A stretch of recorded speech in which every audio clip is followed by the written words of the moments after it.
Hello friend, এই নলেজটি থাকলে আপনি সিভিলের যে কোনো ড্রয়িং অনায়াসে অতি সহজেই বুঝতে পারবেন। আজ আমি আপনাদের সামনে সিভিলের 3-4 রকমের ড্রয়িং তুলে ধরব, কী করে অতি সহজে দেখতে হয়। মোবাইল স্ক্রিনের উপরে যে ড্রয়িংটি দেখতে পাচ্ছেন, এটি আপনার ফুটিং লেআউট ড্রয়িং এবং রিটার্নিং অল ড্রয়িং। এখানে দেখুন কালো টাইপের স্কোয়ার একটি মার্কিন আছে। এই মার্কিনের পাশে লেখা আছে C41। সি মানে কলম, এই যে 41 কলম নাম্বার 41। এরপরে দেখুন এখানে এই মার্কিনটা লেখা আছে C27 মানে কলম নাম্বার 27। এই দেখুন এখানে লেখা আছে C18 কলম নাম্বার 18। এবার দেখুন এই যে এ লেখা আছে আর এ লাইনটা চলে গেছে কলমের মাঝখান দিয়ে, এটি আপনার গ্রিড লাইন। আর এটি আপনার র্যাপ্টের এরিয়া পুরোটাই। এখানে র্যাপ্টে কি কি দেখা যাচ্ছে দেখুন, কলমের সেন্টার থেকে 3 মিটার 100 র্যাপ্টের বাইরের ফেস, এটা জানতে পারলাম। টোটাল লম্বা আছে র্যাপটি 23 মিটার, এটাও জানতে পারলাম। কিন্তু এর ভিতরে আর কি কি হবে সেটা জানবো কি করে? এর জন্য দেখুন এই 7 লেখা আছে, এখানে 7 লেখা আছে, এখানে 8 লেখা আছে, এখানে 8 লেখা আছে। এইটা সেকশন 7 সেকশন 8 দেখব ড্রয়িংয়ের কোথায় আছে সেকশন 7 আর সেকশন 8। এখানে ডিটেলস পেয়ে যাব। লেআউট ড্রয়িংয়ে শুধু দেখুন র্যাপ্টের মাপটা আছে। র্যাপ্টের কলমের সেন্টার থেকে বাইরে দেখুন 3 মিটার 100 ফেস দেখানো আছে, আর লম্বা আছে এ কলমের আউট ফেস থেকে 23 মিটার পর্যন্ত আছে। দেখুন এ কলমের আউট ফেস পর্যন্ত। কিন্তু এর ভিতরে কি কি হবে এর সমস্ত কিছু জানতে হলে এই 7 আর 8 সেকশন আপনাকে দেখতেই হবে। দেখুন এটি সেকশন 7 আর নিচে আছে সেকশন 8। প্রথমে সেকশন 7 দেখব। এই আপনার র্যাপ্টের এরিয়া, এখান থেকে দেখুন এই কলমের সেন্টার থেকে বাইরের মাপটা ড্রয়িংয়ে দেখেছি 3 মিটার 100। এইবার দেখুন এই র্যাপ্টের হাইট এখানে লেখা আছে 500 mm র্যাপ্টের হাইট। এইবার র্যাপ্টের লেভেলও এখানে দেওয়া আছে। এইখানে দেখুন 00 লেভেল থেকে 1 মিটার 500 mm নিচে র্যাপ্টের নিচের লেভেল, এটা পেয়ে গেলাম। এইবার দেখুন র্যাপ্টের নিচে আছে এটা পিসিসি আছে 75 mm এর। পিসিসির নিচে কি কি আছে এখানে দেখুন সব কিছু আছে। 2 layer of 150 mm thickness metal filling, পাথরের ফিলিং আছে 2 লেয়ারের।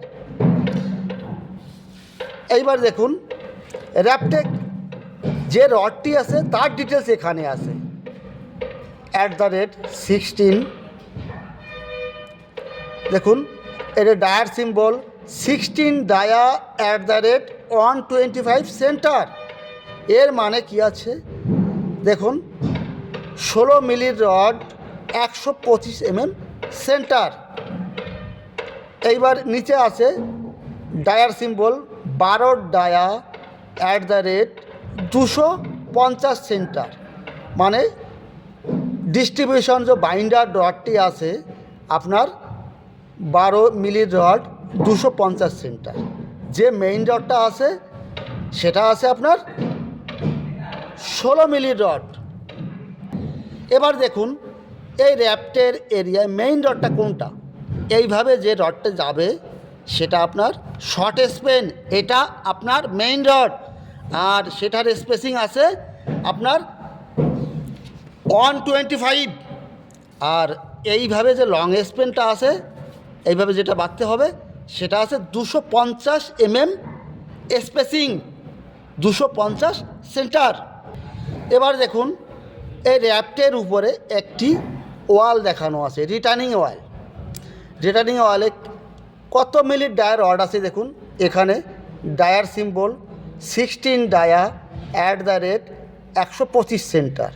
এই যে রডটি দেখতে পাচ্ছেন, এই রডের স্পেসিং হবে 125 সেন্টার সিসি।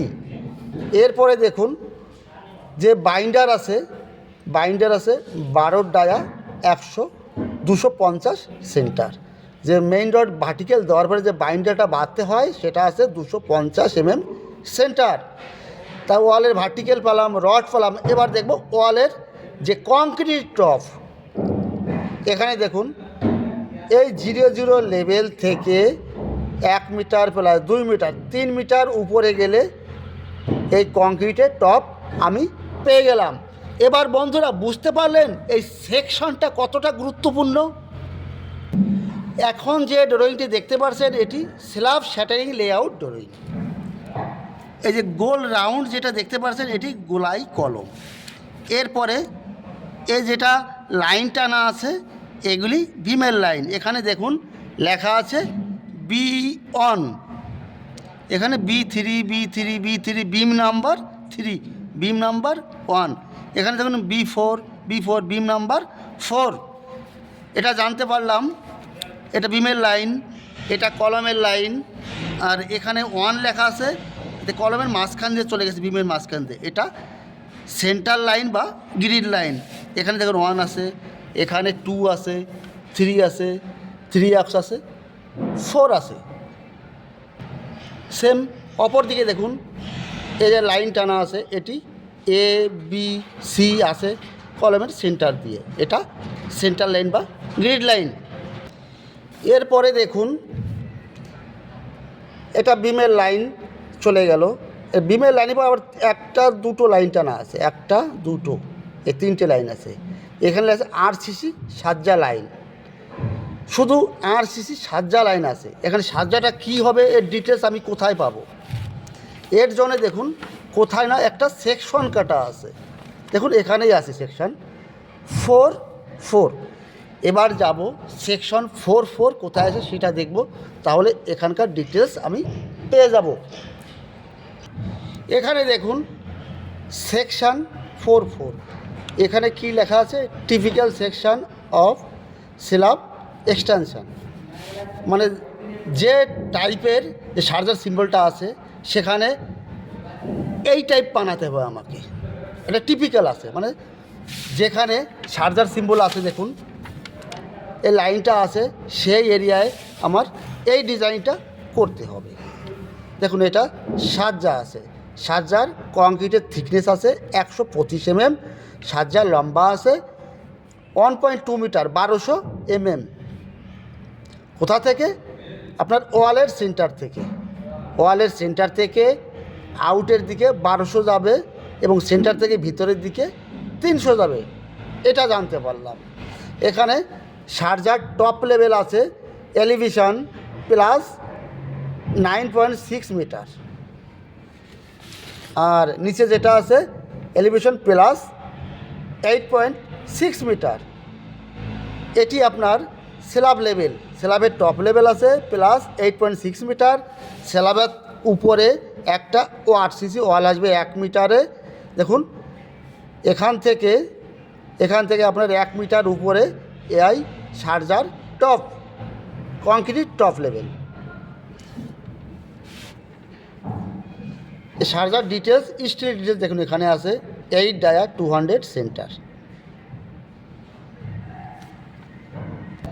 এখানে দেখুন যে ওয়ালটি হবে এর ভার্টিক্যাল, এখানে 10 ডায়া @150 সেন্টার।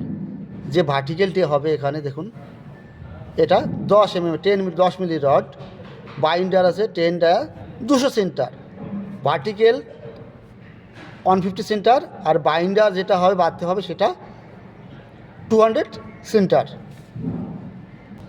এবার বন্ধুরা দেখুন এটা বিম, এগুলো বিম, এসব বিম আছে B2 মানে বিম নাম্বার 2। বিম নাম্বার 4 এগুলি কলম, এগুলো জানতে পারলাম।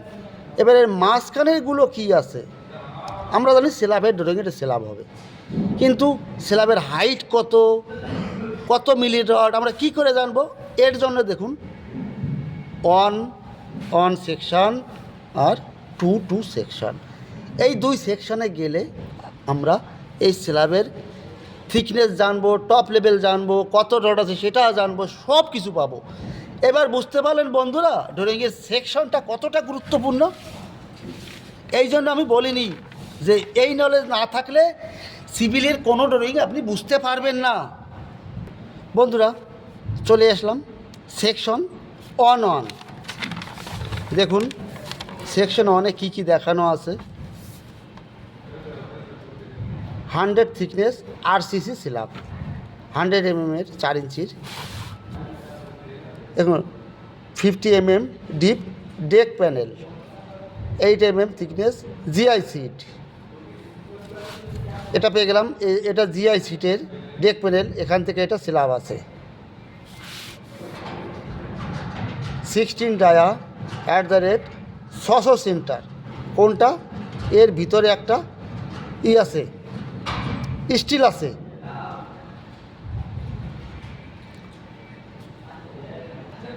এখানে এলিভেশন এলিভেশন প্লাস 8.6 মিটার, স্ল্যাবের কংক্রিট টপ আছে প্লাস 8.6 মিটার। এর মানে কি? প্রত্যেকটা সিভিল সাইডে আপনার এই 0 লেভেল থাকে, এখানেও 0 লেভেল আছে। এই 0 লেভেল হচ্ছে 99.85, এটা 0 লেভেল। ড্রয়িংয়ে দেখলাম 8.6 মিটার প্লাস 8.6 মিটার, তার মানে এই 0 লেভেল থেকে 8 মিটার 600 উপরে গেলে আমি ওই স্ল্যাবের টপ লেভেল পেয়ে যাব। বন্ধুরা এবার ক্লিয়ার? যদি একটু ভালো লাগে অবশ্যই কিন্তু কমেন্ট করবেন, যদি কমেন্ট করেন তাহলে বুঝবো বন্ধুরা আমার পাশে আছে। তাহলে সকলে সুস্থ থাকুন, ভালো থাকুন, আপনাদের সামনে আবার নতুন টপিক নিয়ে আসবো। All the best.